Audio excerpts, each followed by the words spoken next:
ఆంధ్రప్రదేశ్ రాష్ట్రానికి ఏకైక రాజధాని అదే అమరావతి. అమరావతి ప్రజా రాజధాని.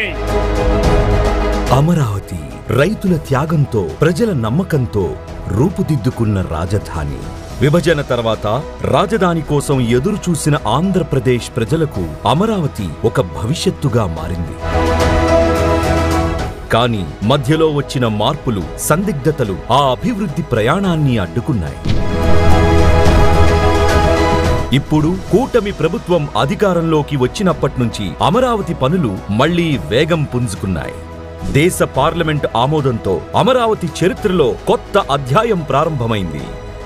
అమరావతి కోసం, ఆంధ్రుల ఆత్మాభిమానం కోసం దేశం ఒక గొంతుకగా మారింది. We support this bill. Amravati to become a beautiful capital. Andhra Pradesh Amaravati చేరాలా? Amaravati రాష్ట్ర రాజధాని కావాలని అమరావతికి చట్టబద్ధత కల్పిస్తూ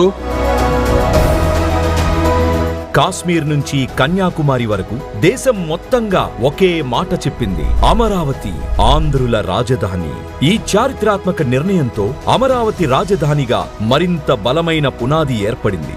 గౌరవ ముఖ్యమంత్రి శ్రీ నారా చంద్రబాబు నాయుడు గారి నాయకత్వంలో అమరావతిని ప్రపంచ స్థాయి రాజధానిగా తీర్చిదిద్దే సంకల్పం ఇప్పుడు కార్యరూపం దాలుస్తోంది. ఉత్తరాంధ్ర నుంచి రాయలసీమ వరకు అమరావతి ప్రభావంతో పెట్టుబడులు పెడుతూ వేలాది ఉద్యోగాలు సృష్టించబడుతున్నాయి. 34,000 మంది రైతుల త్యాగంతో నిర్మితమవుతున్న ఈ రాజధాని 5 కోట్ల ఆంధ్రుల ఆశలకు ప్రతిరూపంగా నిలుస్తోంది. నిన్నటి పోరాటం నేటి గౌరవంగా మారింది. ఇప్పుడు అమరావతి మన రాజధాని అని ప్రతి ఆంధ్రుడు గర్వంగా చెప్పుకుంటున్నారు. అమరావతిని ఇంచు కూడా కదిలించలేరు. అమరావతి అన్స్టాపబుల్.